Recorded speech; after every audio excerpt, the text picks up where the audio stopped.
Hello, everybody. I'm so excited to be here. My name is Juana Vallecillo. My indigenous name is Flower of the Sugarcane of the Little Valley. Ooh, That's what my name reads out to be.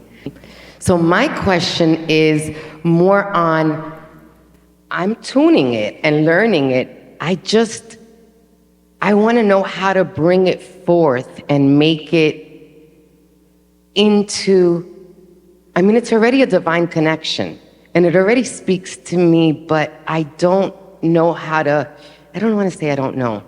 I haven't been able so far to get it down packed because the crackling, the spiritual connection. So it sounds a lot like constipation, right? No, it feels like air. It feels like beautiful air. It feels like you're going up and down I'm familiar in an with airplane. both, so I'll take this one. I have no belly issues. No belly.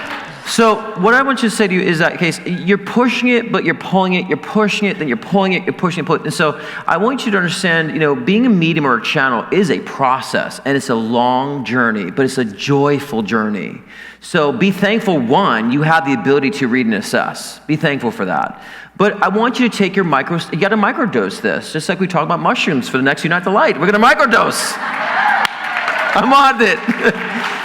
But you gotta take your steps. You gotta let yourself develop, observe. I say the most important thing when you're channeling is to be objective and to observe what you're channeling, because you just don't want to be a babbling fool. Like, oh, this came and I see an apple in the sky, and why is there an apples in the sky? It's like it doesn't make sense unless you're taking a step back and observing what these symbologies mean, and take the time to say, is this my brain creating this symbol, or is it an actual representation? Especially when I talk, help others with my Intuition Builder course develop their psychic abilities, we have to take a step back and say, what does a symbol represent for me? Is it bullshit? Is it not bullshit? Is it linking to something else? So what you're doing is observing what you're getting, and that's an important process.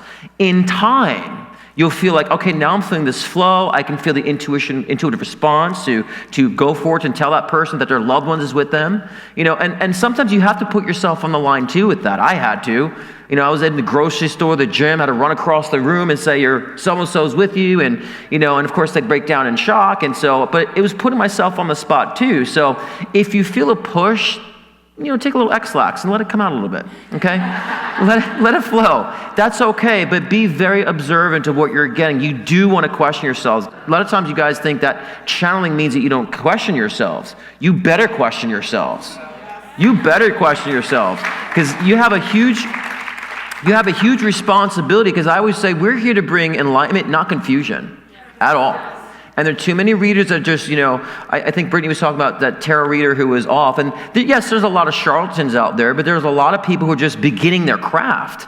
And then we get the brunt, those of us who've been practicing for so long, like, oh, psychics are fake and they're fraudulent, because we have a lot of those who are beginners that don't know what they're doing, right? So we want to protect our space, so question yourself. That's a good thing. A lot of people say, is it my imagination? Am I making it up? You're making it all up.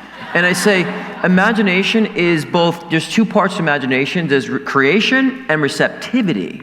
So you have to use your imagination to channel. So understand you're making it all up. Anyways, just go with that. Allow yourself to expand on that. Because a lot of people, I get a lot of questions like, I feel like I'm just making it up. I'm like, but you are.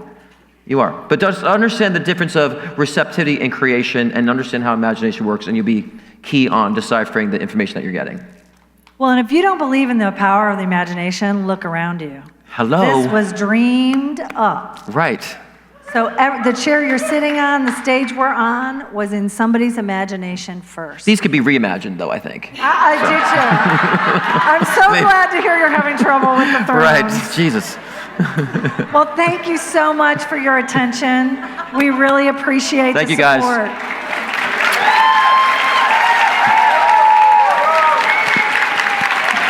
Gwen English.